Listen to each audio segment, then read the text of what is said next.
मी क्रांतिकारी गोविंद गुरु यांच्याबद्दल काही माहिती सांगणार आहे। गोविंद गुरु यांचा जन्म 20 डिसेंबर 1858 मार्गशीर्ष पौर्णिमेला डूंगरपूर राज्यातील बन्सिया येथे झाला। त्यांच्या आईचे नाव कमलाबाई आणि वडिलांचे नाव बेचड होते। हे एक बंजारा कुटुंब होते जे पावसाळ्यात थोडी बहुत शेती करायचे। याच दरम्यान एकदा कोटीपुंडीच्या राजगिरी यांच्याशी त्यांची भेट झाली।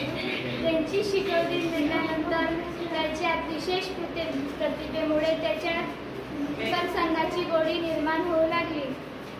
गोविंद गुरूंच्या भावनाची परीक्षा घेतल्यानंतर संवत 1876 मध्ये त्यांनी शिष्य म्हणून दीक्षा दिली।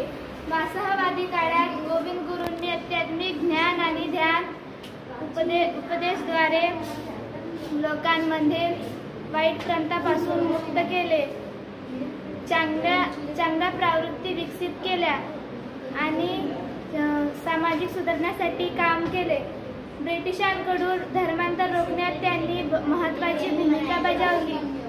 गोविंद गुरूंनी जबरदस्ती काम करू नये, मांस आणि मद्यपान करू नये हे शिकवले।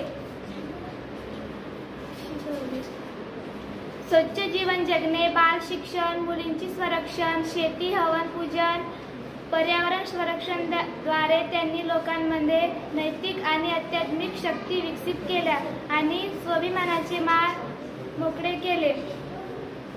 गोविंद गुरु यांनी प्रथम स्वतःच्या घरी धुनीची स्थापना केली आणि दिवसमजूर म्हणून भिल्ल भक्तगण त्यांच्या घरी रात्री जमा होऊ लागले।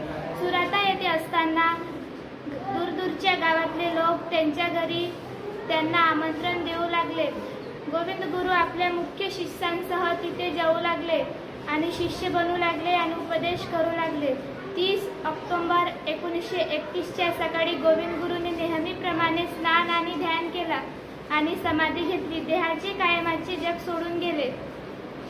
म्हणून दरवर्षी 20 डिसेंबर रोजी गोविंद गुरुजींचा वाढदिवस कार्यक्रम बन्सिया येथे साजरा केला जातो, ज्यामध्ये राजस्थान, गुजरात, मध्य प्रदेशातील काही लोक तेथे उपस्थित असते। जय जय